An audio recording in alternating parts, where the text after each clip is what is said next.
Le problème du financement est un problème que rencontre la majorité des entrepreneurs en Afrique. Et aujourd'hui, nous allons parler de ce problème. Lorsque je parle du problème de financement, je parle déjà de la recherche de financement et aussi de l'accès au financement. Cette vidéo-ci s'adresse aux jeunes entrepreneurs, aux personnes qui entreprennent déjà, mais qui ont des difficultés à accéder au financement. Et même à ceux qui ont déjà eu accès au financement, mais qui ont encore d'autres difficultés à obtenir de nouveaux financements. Au sortir de cette vidéo, vous allez voir vous-même, vous allez comprendre, du moins vous allez avoir une idée d'où vient ce problème-là. Parce que bien souvent, le problème, ce n'est pas aussi le système, bien que le système ait ses vices, mais le problème vient aussi principalement des entrepreneurs eux-mêmes. Et d'ici la fin de cette vidéo, vous allez comprendre de quoi il s'agit. Premièrement, d'entrée de jeu, je vais commencer par faire la distinction entre deux thèmes. Le premier thème, c'est le financement. Le second thème, c'est l'accompagnement. Il faut bien faire la différence entre ces deux thèmes parce que c'est crucial lorsque tu es en train de rechercher de l'argent pour ton business. Premièrement, le financement. Lorsqu'on parle de financement, ça veut donc dire que tu as besoin des gens qui vont mettre de l'argent au début de ton projet. Prenons l'exemple de quelqu'un qui veut mettre sur pied une usine de transformation de manioc en farine de manioc.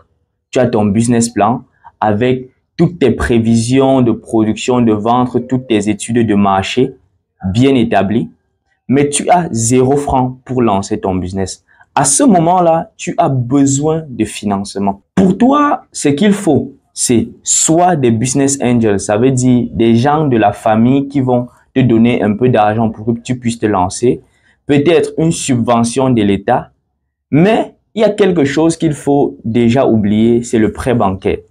Parce qu'en fait, du moins en Afrique, les banques ne sont pas faites pour financer le lancement de l'entreprise. Les banques sont faites pour l'accompagnement. Et là, on tombe donc dans le deuxième thème qui est l'accompagnement. L'accompagnement, c'est quoi? L'accompagnement, c'est quand ton business est déjà en train de tourner et que tu as besoin d'argent pour juste accompagner le mouvement. Reprenons l'exemple de la personne qui est dans l'industrie de transformation de manioc en farine de manioc. Si tu as cette usine-là depuis 5 ans, tu peux aller voir une banque pour qu'il t'accompagne. Pour qu'il t'accompagne comment? Il t'accompagne quand tu as peut-être une grosse production, ça veut dire que soit tu as tes champs qui produisent massivement ou alors tu as des petits producteurs chez qui tu achètes massivement du manioc. Et ensuite, tu as une grosse demande de farine sur le marché. Ça veut dire par exemple que chaque mois tu vends 10 tonnes de manioc, mais 10 tonnes de farine de manioc, mais tu te rends compte que le marché te réclame 200 tonnes de farine de manioc. À ce moment, tu as besoin de l'accompagnement financier des banques. Comment?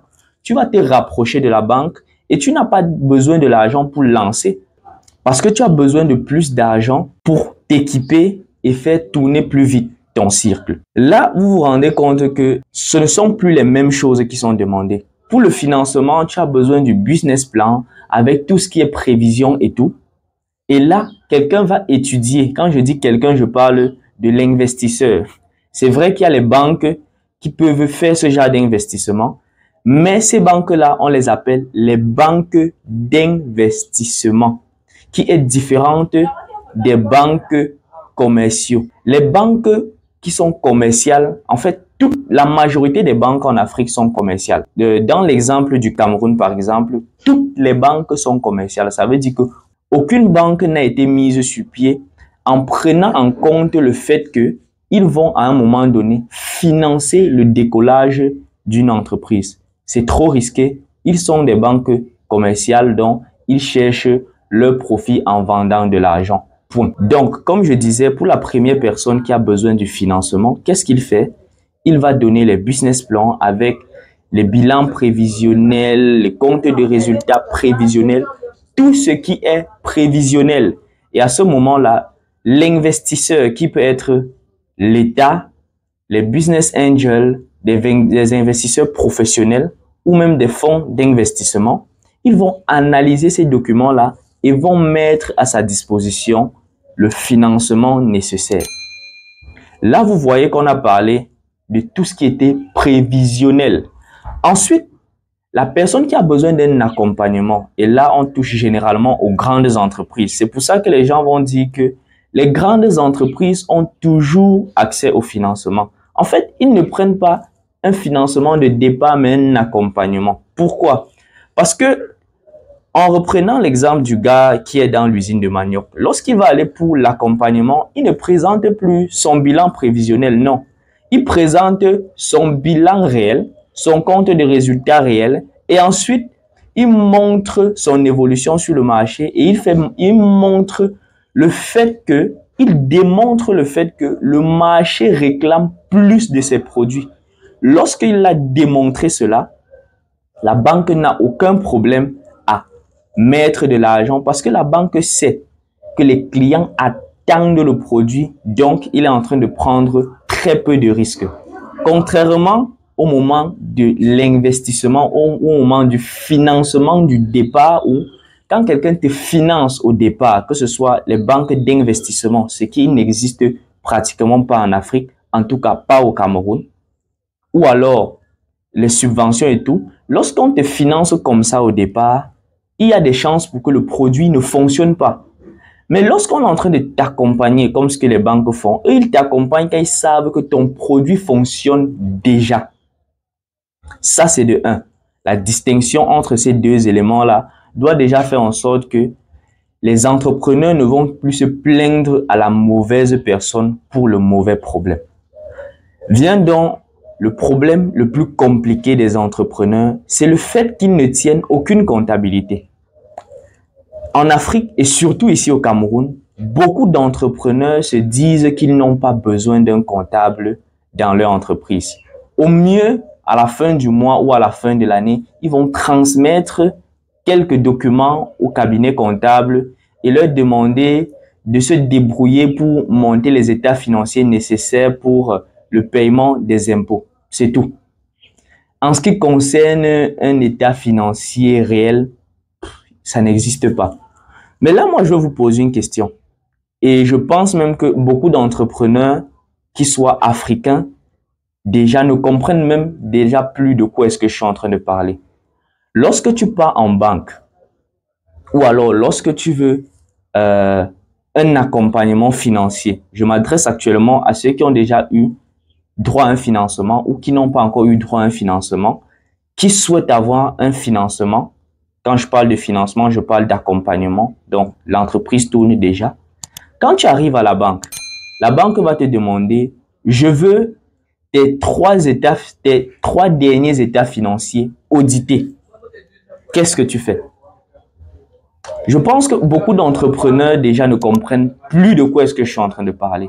Les états financiers audités, ça veut dire ton bilan, ton compte de résultats, tes tableaux de flux de trésorerie et tout ce que ça comporte. Sur 3 ans, audité, ça veut dire que on va donner ça à un cabinet d'audit qui va analyser les étapes pour se rassurer que ces informations-là sont réelles. Combien d'entrepreneurs comprennent encore de quoi est-ce que je suis en train de parler?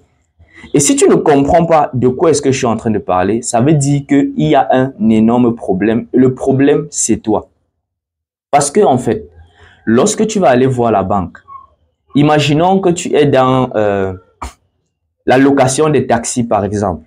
Lorsque tu fais dans la location des taxis, chaque mois, disons que tu gagnes 1 million de bénéfices chaque mois. Mais tu ne tiens aucune comptabilité. Ça veut dire qu'il n'y a aucun document qui est tenu selon les normes pour décrire ton activité. Lorsque tu gagnes 1 million par mois, tu vas aller voir la banque pour lui dire, j'ai besoin de faire un emprunt de 20 millions, histoire d'augmenter ma flotte de taxis. Et puis tu vas lui dire avec la bouche, je gagne 1 million par mois. Comment est-ce qu'il va te croire? Déjà que c'est un environnement où il y a beaucoup de blagueurs, beaucoup d'arnaqueurs, beaucoup de menteurs. Comment penses-tu que la banque va te croire? Pourtant, si tu rapportes des documents qu'il comprend, des documents qui sont tenus selon les normes qu'il connaît. Là, tu es dans son terrain, tu lui parles un langage qu'il comprend. Tu lui donnes ton bilan, tu lui donnes ton compte de résultats, tu lui donnes en somme tes états financiers.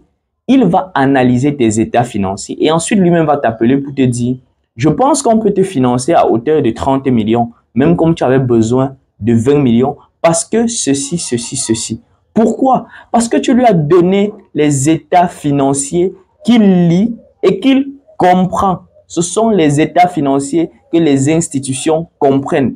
Ne pense pas que tu vas aller faire ton business sans aucun document tenu dans les normes et ensuite tu vas facilement avoir accès au financement. C'est impossible. C'est vraiment impossible parce que c'est à partir de ces documents-là que ces banques, les banques qui sont commerciales, qui n'ont aucune envie de prendre les risques, vont pouvoir te financer normalement parce qu'ils savent que le niveau de risque est faible et généralement, ils vont aussi te financer à un taux bas. Ce n'est pas pour rien que dans les microfinances, les taux sont si élevés. Les microfinances, ils vont financer facilement des microfinancements, des microcapitaux, mais avec des taux d'intérêt très élevés.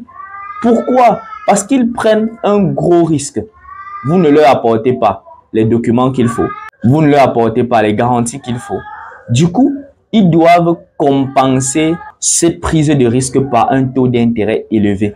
Beaucoup vont se demander, l'État laisse les microfinances pratiquer les gros taux. C'est normal, ils prennent de gros risques, donc ils doivent être récompensés en conséquence.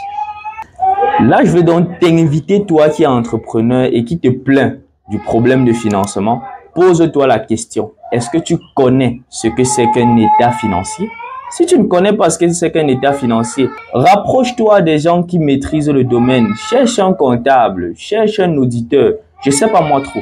Trouve une personne qui est dans le domaine, qui va t'expliquer de quoi est-ce qu'il s'agit.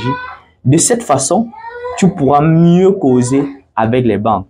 Et si ton entreprise fonctionne déjà, recrute tout simplement un comptable qui va se charger de faire toute cette procédure-là afin de te faciliter la vie.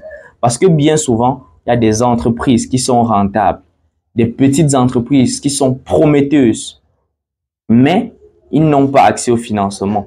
Pas parce qu'ils n'ont pas la capacité, pas parce qu'ils ne sont pas éligibles, mais parce qu'ils se présentent mal. Utilisez les outils qui sont compréhensibles par les personnes qui doivent vous financer. Si vous n'utilisez pas les outils qu'ils comprennent, vous n'allez pas vous comprendre. Mais si vous utilisez les outils qu'ils comprennent, vous aurez facilement accès à votre financement. Voilà donc ce que j'avais à partager avec vous aujourd'hui.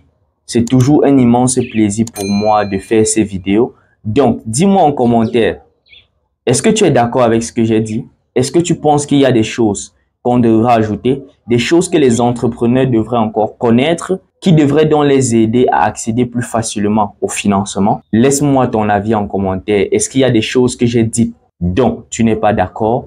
Laisse-moi ton avis en commentaire et on va en discuter. C'était Jorkaï Foucheux. À très bientôt. Peace out.